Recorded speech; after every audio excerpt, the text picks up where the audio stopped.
제가 설교하면서 가장 긴 제목이 오늘이 아닌가 싶습니다. 한번 따라서 해보겠습니다. 피리를 불면 춤을 추고 울면 가슴을 치라. 여러분 혹시 살면서 다른 사람들에게 무시당한 적 있으실까요? 아마 많이 있을 겁니다. 무시를 당하면 상처가 되죠. 그리고 속에서 분노가 끓어오르게 돼 있습니다. 그 아르바이트생들을 설문조사를 한번 해봤습니다. 치명적인 마음의 상처가 무엇인가? 그랬더니 이런 답변들이 나왔습니다. 가장 큰 상처가 손님으로부터 아르바이트생이라고 무시를 당했을 때, 알바생이 뭐 이런 식으로 핀잔을 주면서 무시를 당했을 때, 그때 상처가 가장 크다고 합니다. 두 번째는 사장님이 인격적으로 무시할 때, 또 세 번째는 동료들로부터 따돌리는 느낌을 받았을 때, 또 다른 동료와 나를 비교하는 말을 들었을 때, 외모 때문에 차별받는다고 느꼈을 때, 그만두고 나가라는 소리를 들었을 때, 이럴 때 상처를 받는답니다. 그런데 이럴 때도 또 있답니다. 헤어진 애인이 새 애인과 함께 우리 가게를 방문했을 때, 이런 건 무시 중에 무시, 이런 상처를 느낀답니다. 또 손님이 아줌마라고 불렀을 때, 또 주인이 손님 앞에서 혼낼 때, 이럴 때 무시를 당하고 있다고 느끼면서 큰 상처를 입는다고 합니다. 그런데 여러분, 예수님께서 이 땅에 오셨는데 무시당한 거 아세요? 그래서 요한복음에 보면 그렇게 말씀하시죠. 예수님께서 자기 땅에 오셨음에 사람들이 영접하지 않아요. 기쁘게 맞이하지 않아요. 오늘 말씀은 이렇게 표현합니다. 제목처럼 피리를 불면 춤을 춰야 되는데 춤을 추지 않고 멀뚱멀뚱하게 그냥 쳐다보고, 예수님이 울면 가슴을 쳐야 되는데, 가슴을 치면서 자기도 울어야 되는데 울지 않고 왜 저러지? 심지어는 예수님을 향해서 손가락질을 하고, 이렇게 예수님은 사람들에게 아주 냉소적이고 그리고 무시를 당하는 일이 많았다라고 하는 겁니다. 그러면 우리는 예수님에 대해서 어떨까요? 우리가 지금 하나님 앞에 예배드리기 위해서 모였잖아요. 그런데 우리는 예수님을 나의 구세주라고 하면서 우리는 예수님을 무시하는 일은 없느냐라고 하는 거예요. 아니, 세상 사람들은 예수님을 모르니까 그렇다 쳐요. 우리는 예수님을 믿는다고 하고 주님께 예배드린다고 하고 그리고 한 공동체로 주님 앞에 모였는데, 정말 우리는 주님을 무시하는 그런 일은 없는가라고 하는 겁니다. 그러면 왜 사람들은 예수님께서 피리를 부는데 춤추지 않을까요? 왜 예수님께서 우시는데 가슴을 치며 애통해하지 않을까요? 이유가 있습니다. 첫 번째 이유는 교만하기 때문에 그래요. 예수님은 만왕의 왕이세요. 예수님은 하나님의 아들이세요. 예수님은 쉽게 말하면 주인이세요. 그런데 주님이 오셨는데 팔짱을 끼고 쳐다보고 있어요. 왜 피리를 부냐고 따지고 있어요. 피리 불지 말라고 소리치고 있어요. 여러분, 이게 교만이다라고 하는 거예요. 우리가 주님의 말씀을 들어야지 우리가 주님께 이래라 저래라 할 수 없는 거예요. 그런데 사람들이 춤추지 않는 이유는 오히려 주님을 향해서 이래라 저래라 하는 그 교만 때문에 그렇다라고 하는 거예요. 주님께서 피리를 불면서 이 땅에 오셔서 사랑한다고 말씀하세요. 그리고 병든 자를 고쳐주세요. 그리고 그들의 죄를 용서해 주세요. 그런데 사람들은 반응이 없어요. 믿지 않아요. 받아들이지 않아요. 왜 그렇습니까? 교만하기 때문에 그렇습니다. 교만하니까 예수님이 와도 비난하고 세례 요한이 와도 비난을 해요. 그래서 18절에 보면 이렇게 말씀합니다. 요한이 와서 먹지도 않고 마시지도 아니하매 그들이 말하기를 귀신이 들렸다 하더니 인자는 와서 먹고 마시매 말하기를 뭐라 먹기를 탐하고 포도주를 즐기는 사람이요 세리와 죄인의 친구로다 하니. 다시 말하면 세례 요한이 왔어요. 왔는데 광야에서 하나님의 말씀을 외치면서 회개하라! 하나님의 나라가 임박했도다. 그렇게 말씀을 합니다. 그러니까 귀신 들렸다고. 정신이 정상이 아니라는 거예요. 예수님께서 오시니까 이번에는 예수님을 향해서 먹기를 탐하고 포도주를 즐기는 저 죄인들과 똑같은 사람이로다. 요한이 와도 비난하고 예수님이 와도 비난하는 그런 냉소적인 사람들. 이런 사람들은 왜 그럴까요? 교만하기 때문에 그래요. 교만하니까 자기는 보지 못하고 다른 사람들만 평가하는 거예요. 인터넷에 보니까 제목이 목사가라고 하는 글이 있어요. 제가 봤더니 참 재밌어요.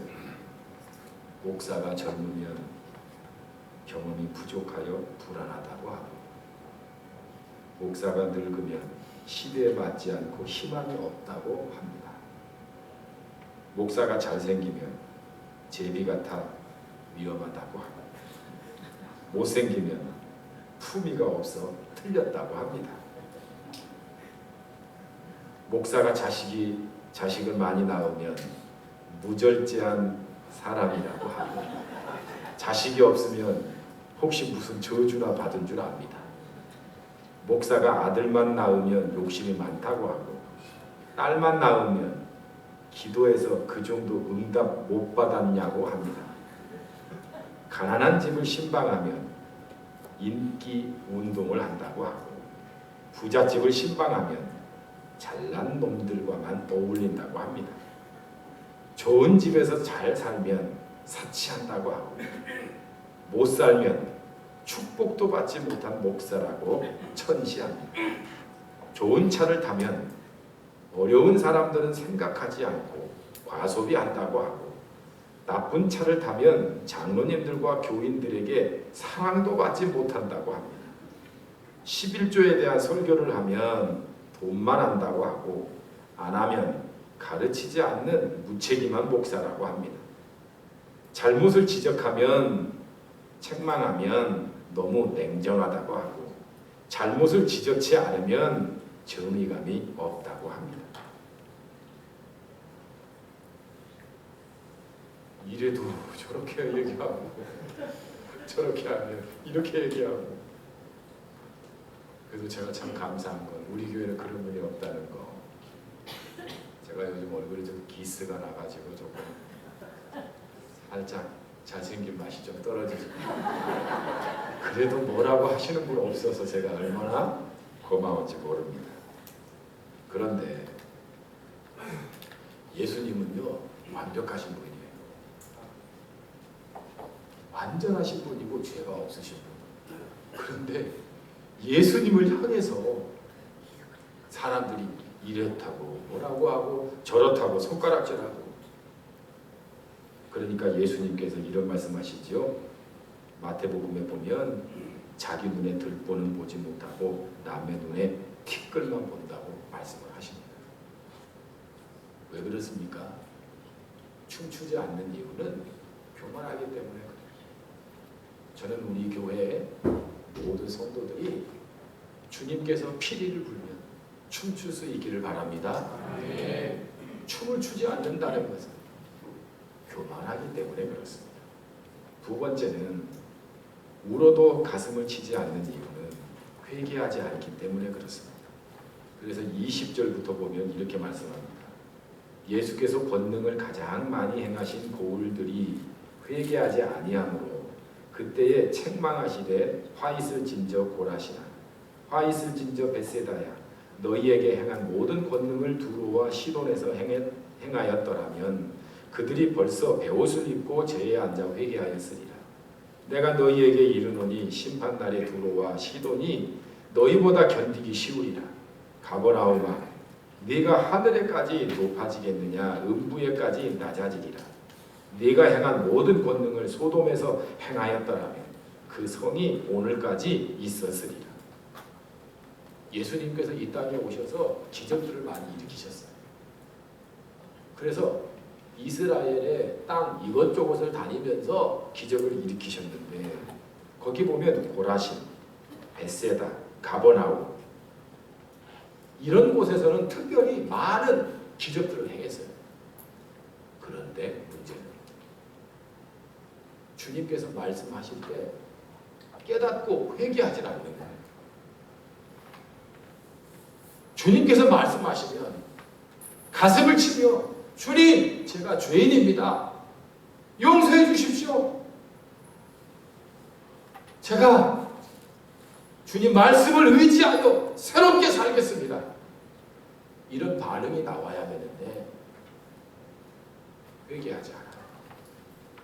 그러니 예수님께서 차라리 이방 땅 시돈과 두로에서 기적들을 행했다면, 아니죠, 죄악이 가득했던 소돔 땅에서 행했다면 그들은 이미 회개했을 거다. 그런데 너희 하나님의 자녀라고 하는 이 이스라엘은 깨닫지도 않고 회개하지도 않는구나. 여러분, 예수님께서 우리에게 고치라고 하면 고쳐야 합니다. 그것도 주님께서 우시면서 고치라고 하면 우리 가슴을 우리가 치면서 회개해야 되는 겁니다. 아멘. 그런데 사람들이 오히려 주님을 비난해요. 주님께 손가락질해요. 주님께 아주 나중에는 안 되니까 주님을 아예 십자가에서 죽여버립니다. 어쩌면 우리가 예수님의 말씀을 듣고 그리고 아이고 예수님 이거 현실에 안 맞아요. 아이고 주님 세상 물정 모르시는군요. 주님 이 말씀을 누가 합니까? 이거 우리가 어떻게 실천을 해요? 지금이 몇 세기인데 예수님 그때 당시에나 해당되는 말씀이지 오늘의 이 첨단 시대에 어떻게 그 말씀을 행합니까?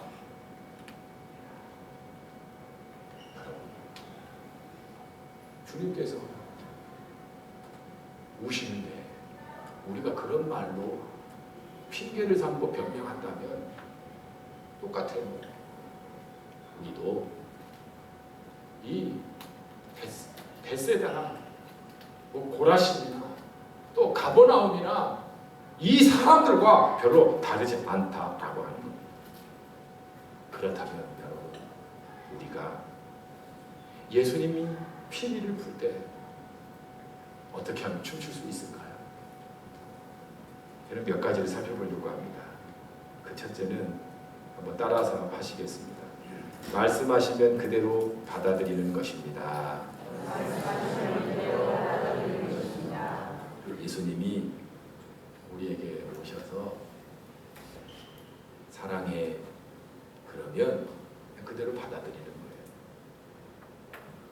그런데 예수님께서 오셔가지고 사랑해 하는데 안 받아들여요. 아니, 주님은 사랑한다고 말씀하는데 아무런 반응이 없어요. 옆 사람에게 사랑해 한번 해보세요.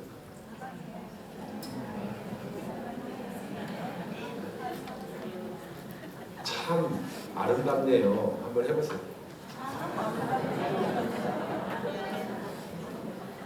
한 번만 더 해볼까요?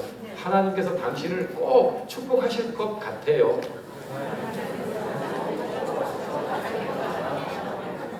얼마나 좋아요. 이렇게 반응들을 해야 되는데 실제로는 반응을 안 하는 거예요. 예수님께서 참 너 사랑해. 내가 너를 위해서 왔어. 그렇게 말씀하시는데 자기가 나 같은 거를 주님이 왜 사랑해요? 아니, 우리 엄마 아빠도 나를 미워한단 말이에요. 아니, 세상도 나를 좋아하지 않아요. 예수님 말씀을 그대로 안 받아들여요. 안 믿어요. 주님께서 오셔가지고 내가 너를 축복할게. 너 앞으로 잘 될 거야. 아이고, 제가 학교에서 성적이요, 아래서부터 세는 게 더 빨라요. 제가 뭐 잘 되겠어요. 공부도 못하는데. 안 받아들여요. 아니, 주님은 축복해 주시려고 지금 미리 계획을 짜가지고 준비해 주시고 말씀해 주시는데 내가 아까 이게 춤추지 않는 거야. 춤추는 일은 주님이 말씀하시면 그대로 믿으세요. 주님이 나를 사랑한다면 이야, 이거 얼마나 큰일이에요. 얼마나 좋아요. 이것처럼 좋은 게 어디 있어요. 가끔 아내도 나를 별로 시원찮게 생각하는데, 아니, 주님은 나를 사랑하셔가지고 대신 십자가에서 죽으신대요. 이 얼마나 놀라운 일이냐고요. 이런 사랑 어디서 받아보겠어요?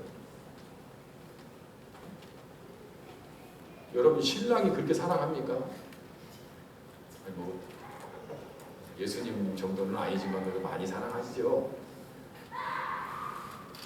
반응이 없어요. 큰일 났네. 여러분, 이걸 우리가 예수님의 사랑을 그대로 믿고 받아들이면 얼마나 기쁜 일인지 몰라요. 정말 좋은 일이에요. 근데 대부분 사람들이 냉소적이에요. 안 받아들여요. 안 믿어요. 그리고 그냥 자기 생각대로 살아요. 그러니까 주님께서 이렇게 피리를 부는데 안 받아들여요. 똑같은 거예요. 여러분 인생에 주님께서 복을 주실 줄 믿습니다. 네. 앞으로 잘 될 걸 믿습니다. 네. 무조건 믿는 거예요. 무조건 믿는 거예요. 그 얼마나 좋아요. 너 같은 게 이 다음에 커서 뭐가 되겠니? 야, 지금도 가난한데 나중에 잘 될 거라고? 야, 그 머리 가지고 세상도 그렇게 말하고 가족도 그렇게 말하는데, 그런데 예수님은 전혀 다른 얘기를 하시는 거예요. 정말 나를 사랑한다고 하시고 복을 주신다고 하시고, 그리고 미래의 위대한 일을 내가 너와 함께 이루시겠다고 말씀하시는 거예요. 그러면 우리는 그 말씀을 듣고 기뻐해야 되는 거예요. 아니, 춤을 춰야 되는 거예요. 감사해야 되는 거예요. 내 눈 가지고 내 자신을 보는 게 아니에요. 내 능력을 평가하는 게 아니에요. 그냥 주님의 말씀을 그대로 받아들이는 거예요. 그대로 믿는 거예요. 따르는 거예요. 그러면 여러분의 인생이 하나님의 은혜로 새롭게 된다라고 하는 겁니다. 이사야서 43장 18절 보면 이렇게 말씀합니다. 너희는 이전 일을 기억하지 말며 옛날 일을 생각하지 말라. 보라, 내가 새 일을 행하리니 이제 나타낼 것이라. 너희가 그것을 알지 못하겠느냐? 반드시 내가 광야에 길을, 사막에 강을 내리니. 우리의 고정관념 버리라는 거예요. 부정적인 생각 버리라는 거예요. 하나님께서 사막에 길을 내신대요. 하나님께서 내신다는데 누가 맡겠어요? 강을 내신대요, 사막에. 우리는 그냥 믿으면 되는 거예요. 아, 하나님께서 나를 위해서 미래에 위대한 일을 준비하고 계시는구나. 이야, 너무 좋다. 너무 기쁘다. 너무 기대가 된다. 아, 열심히 나도 해봐야지. 이런 생각을 가지면 되는 거예요. 여러분, 세상이 주는 그런 부정적인 생각, 과거의 생각 다 버리세요. 아멘. 이것이 우리가 주님 피리에 춤을 추는 일이다라고 하는 겁니다. 예수님께서 오셔서 그렇게 말씀하세요. 내가 의를 위해 온 것이 아니고 건강한 자를 위해서 온 것이 아니고 병든 자를 위해서 그리고 죄인을 위해서 내가 왔노라. 그러면 주님께서 나를 향해서 어떤 말씀을 하시면 그냥 믿으면 되는 거예요. 그러면 병이 치료가 되고 내가 새로운 사람이 되고 또 하나님의 복의 사람이 된다라고 하는 거예요. 아멘. 진리는 아주 간단해요. 간단해요. 주님 말씀에 춤만 추면 돼요. 피리를 불면 춤만 추면 돼요. 내 생각 버리세요. 그게 정말 중요합니다. 그래서 그냥 주님 말씀에 춤만 추면 잘 되게 돼 있다라고 하는 겁니다. 두 번째는 나도 다른 사람에게도 좋은 점을 보는 겁니다. 사람들은 소경을 볼 때 소경만 봐요. 눈만 봐요. 못 보는 것만 봐요. 다른 재능도 있는데 잘하는 것도 있는데 하나님께서 그에게 주신 영광을 나타내기 위한 뜻도 주셨는데 그런 거 전혀 안 봐요. 오직 소경인 것만 봐요. 사람들에게 장점이 많을까요? 단점이 많을까요? 여러분, 단점은요 많지 않아요. 장점이 훨씬 많아요. 그런데 문제는 우리가 자꾸 단점만 보기 때문에 그렇다는 겁니다. 예수님은 완전하신 분이신데 인간과 비교해보면 이건 뭐 차원이 달라요. 그런데 그 완전하신 주님께서도 우리를 보실 때 뭘 보시는 줄 아세요? 장점을 보세요. 좋은 점을 보시고 말씀하신다라고 하는 거예요. 오늘 본문 바로 앞에 보면 세례 요한의 이야기가 나와요. 세례 요한이 감옥에 갇힙니다. 그리고 감옥에 갇히니까 예수님의 활동들에 대한 이야기를 전해 듣기만 합니다. 그러다가 의심이 생겼어요. 예수님이 진짜 메시아인가? 아니면 다른 사람을 또 기다려야 되나? 그런데 예수님께서 이 말을 듣고 나서 세례 요한에 대해서 이렇게 말씀합니다. 11절에 보면 내가 진실로 너희에게 말하노니 여자가 낳은 자 중에 세례 요한보다 큰 이가 일어남이 없도다. 예수님을 의심하는 상황에서 예수님은 세례 요한을 비난하거나 네가 감옥에 갇혀있더니 심신이 약해졌구나 이런 책망을 하거나 그런 말씀 안 하시고 오히려 여자가 낳은 자 중에 이보다 큰 자가 없다라고 세례 요한을 높입니다. 주님은 제자들을 향해서도 마찬가지입니다. 제자들이 얼마나 부족한 게 많습니까?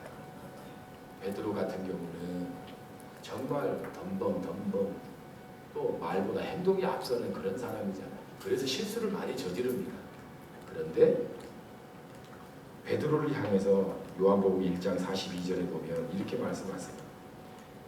예수께서 보시고 이르시되 네가 요한의 아들 시몬이니 장차 게바라 하리라 하시니라. 게바는 번역하면 베드로라. 이름을 바꿔주세요. 반석이라고 하는 이름으로 바꿔주세요. 나중에 반석과 같은 그런 하나님의 인물이 된다라고 하는 겁니다. 옆 사람 한번 봐보세요. 조금 뚫어지게 한번 봐보세요. 잘 될 것 같아요? 안 될 것 같아요? 장점이 많이 보이나요? 단점이 많이 보이나요?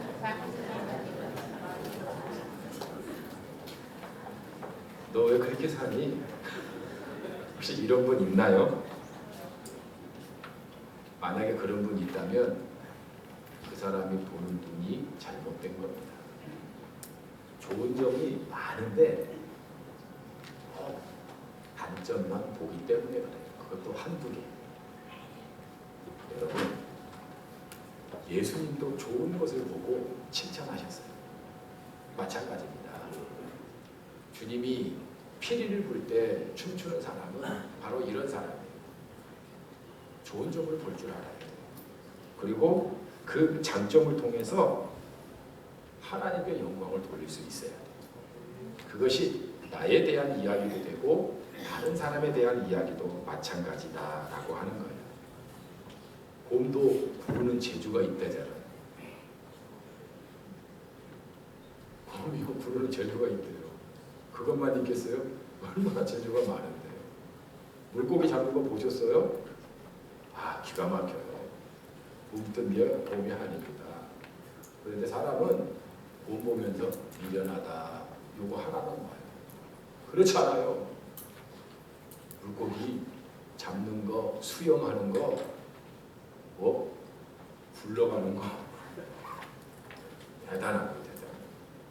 그런 말도 있죠. 원숭이도 나무에서 떨어질 때가 있다. 원숭이처럼 나무 잘 타는 존재가 어디 있어요? 날아다니잖아요. 근데 어쩌다 한번 떨어졌는데 그걸 보고 칠칠치 못하게 저런 것도 원숭이라고. 우리는 그것만 본단 말이에요. 그게 잘못됐다라고 하는 거예요. 그게 고정관념이고 그게 편견이라고 하는 거예요.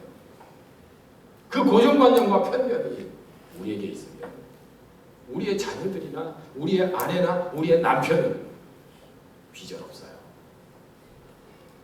우리의 그 고정관념이 날개 달고 날아가야 할 그런 존재를 날개를 꺾어버리는 그런 일을 만들고 있다라고 하는 겁니다. 어쩌다 목사도 실수할 때 있어요. 특별히 저는 좀 많죠. 우리 장로님들도 어쩌다 실수할 때가 있어요. 우리 구역장님이나 기관장님도 마찬가지예요. 실수할 때가 있어요. 어쩌다요. 그런데 그 어쩌다 한 번 한 것 가지고 우리가 비난한다면, 항상 그런 것처럼 말한다면 될까요? 안 될까요? 안 된다는 거예요. 만약 그렇다면 이건 예수님을 무시하는 거죠. 그 사람의 인격과 인생을 무시하는 것과 같다라고 하는 겁니다. 그래서 춤추는 사람이 고정관념에 사로잡히지 않고 그 사람의 과거에 대해서도 상관없이 오늘과 내일을 바라보며 칭찬할 수 있는 사람이다라고 하는 것. 마지막으로 가슴을 치며 회개할 줄 알아야 합니다. 아멘. 아니, 주님께서 우리를 보고 우세요. 그런데 우리를 보고 우시는 것은 여러분 안타까워서 우시는 거예요. 우리에게 기대하고 있기 때문에 우시는 거예요. 포기하고 끝났기 때문에 우시는 게 아니에요. 그러면 주님 우실 때 우리는 가슴을 치며 우리를 회개하고 우리를 변화시키면 되는 거예요. 여러분 혹시 백종원의 골목 식당 혹시 프로 아시죠? 한 번밖에 없나요? 제가 전에 한번 보고 은혜를 받았어요. 그리고 백종원에 대해서 다른 생각을 갖게 됐어요. 정말 훌륭하다는 생각을 했어요. 그 포방터 시장인가요? 거기에 보면 홍탁집이라고 있어요. 처음에 홍탁집이었어요. 거기에 가서 솔루션 해결해 준다고 이렇게 해라 저렇게 해라 했는데 그 홍어하고 그 탁줄 이런 걸로 안 되니까 그 엄마하고 아들, 엄마로 나이가 연세가 많고 아들도 뭐 하여튼 현찮은 아들인데 도와준다고 붙어서 하는데 맨 방해만 하는 그런 아들이에요. 거의 당구장에서 사는 아들이에요. 그런데 백종원 씨가 거기 가가지고 여러 가지 이제 얘기를 하면서 닭도리탕집으로 하십시다. 그리고 닭도리탕인가요? 하여튼 닭국인가 뭐 그런 거예요. 이름이 잘 생각 안 나는데 그래서 새로운 종목의 요리를 가르쳐 준 거예요. 그리고 그 홍탁집 아들한테 열심히 양념장, 손수 준비하고 닭 자르는 법 알려주면서 연습하라고 그리고 닭값은 자기가 다 대주겠다고. 그런데 촬영 날 와서 백종원 씨가 와서 보니까 숙제를 안 한 거예요. 그리고 이 핑계 저 핑계만 되는 거예요. 뭐 힘들다, 뭐 허리가 아프다, 뭐 그때 백종원 씨가 그 홍탁집 아들을 완전히 개무시합니다. 이렇게 말해요. 백종원 씨가 이는 나를 개무시한 거야. 내가 우습게 보이지? 이렇게 대충 할 거야? 방송에서 직접 한 얘기입니다. 너는 세상을 너무 우습게 하네. 당신이 생각하는 대로 다 속아 넘어갈 것 같아. 세상이 호락호락하지 않아. 이게 속아져서 넘어갈 일이 아니야. 막 백종원 씨 화가 난 거예요. 너 세상이 얼마나 무서운지 모르지? 당신이 만난 사람이 대충 넘어갔는지 모르지만 나 죽으면 죽었지 어설프게는 못해. 나는 이대로 넘어갈 수 없어. 아마 너 어머니 없으면 중단할 건데 할 거야? 그만둘 거야? 빨리 결정해.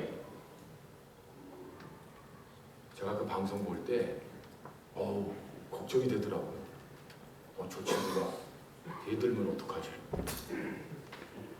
아니 당신이 뭔데 이래라 저래라 나 못해! 하고 앞치마 그냥 팍 던져버리면 나쁘면 어떡하지?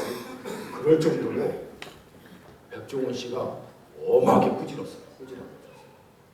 그런데 놀라운 일은 이 아들이요 가만히 듣고 있어요. 더 놀라운 건 기분 나빠하지 않아요. 그리고 그 앞에서 한숨을 쉬면서 다시 한번 생각해보고 하겠습니다. 시간을 주고 그 다음 주에 결정을 했는데 하기로 결정을 했어요. 그럴 사람이 아니에요. 가정교육이 뭐 잘 된 것도 아니고 어려운 상황 속에서 살아왔는데 대들지도 않고 그리고 함부로 막 버릇없이 행동하지도 않더라고요. 왜 그럴까? 여러분, 백종원 씨가 그렇게 화내고 막 뭐라고 막 해도 이게 주방이야? 쓰레기장이지? 이게 음식이야? 쓰레기지? 이런 말도 막 해요. 그런데 거기 나와 있는 사람들이요 기분 나빠하거나 그리고 분노하지 않더라고요. 왜 그럴까요? 이유가 있어요. 여러분, 거기에 소망이 있기 때문에 그래요. 백종원 씨가 그렇게 야단치는 것이 진실인 줄 알기 때문이에요.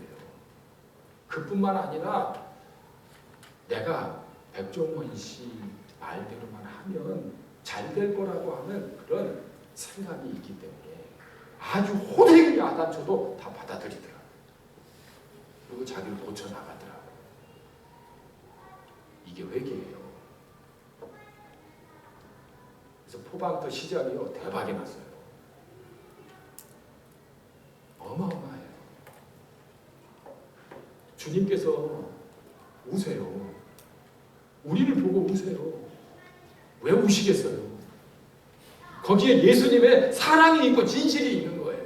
아멘. 우리가 잘 되기를 위해서 우시는 거예요. 아멘. 근데 우리는 그것도 모르고 못하겠는데요. 힘든데요. 이런 걸 어떻게 해요? 안 해요. 주님 안 보인다. 우리는 그렇게 한단 말이에요. 용서해줘라. 이런 인간을 어떻게 용서해요? 나 못해요. 여러분, 주님이 말씀하시면 나를 고쳐야 돼요. 아멘. 나를 바꿔나가는 것이 회개예요. 왜 주님께서 오시면서 말씀하시겠어요? 우리를 축복하시기 위해서 그런 거예요. 아멘. 그래서 여러분, 주님께서 오실 때는 가슴을 치면서 나를 고쳐야 돼요. 나를 바꿔야 돼요. 아멘. 어느 정도로 주님께서 말씀하십니까?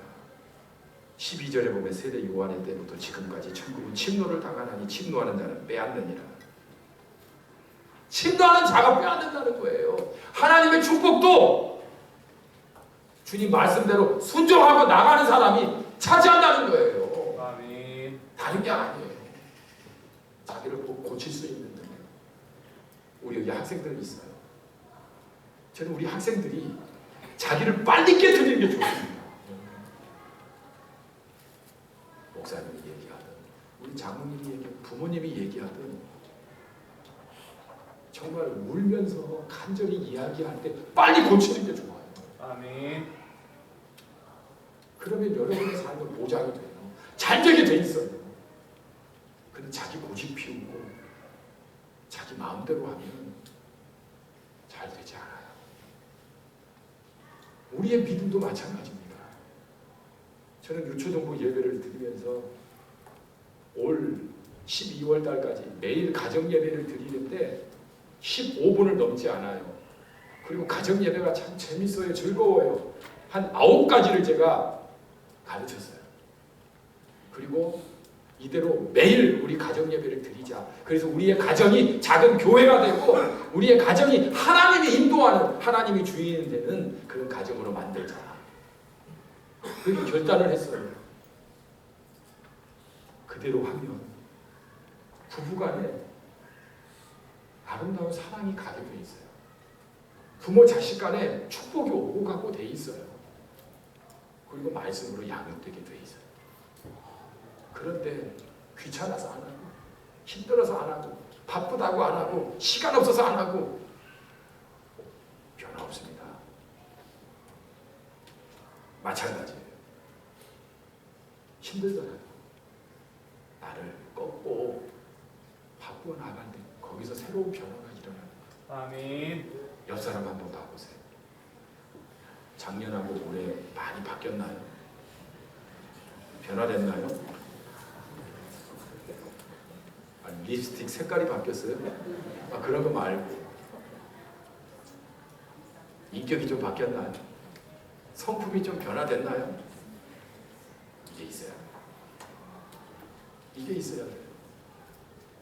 5년 전이나 10년 전이나 지금이나 똑같다면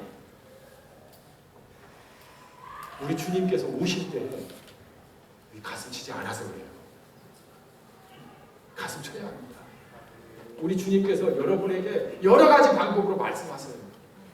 그러면 가슴 치면서 나를 바꿔나가서 이제 앞으로는 내년, 내후년 1년이 지날 때마다 우리가 바뀌는 거예요. 아멘. 새로워지는 거예요. 저는 여러분을 보면서 변화된 사람들을 참 많이 보게 돼요. 정말 많이 바뀐 사람이 이 안에 많아요. 근데 반대로 안 변화된 사람도 있어요. 주님 오실 때 나를 바꾸어서 새롭게 변화될 수 있는 저와 여러분이 될 수 있기를 바랍니다. 아멘. 기도하겠습니다. 사랑의 주님,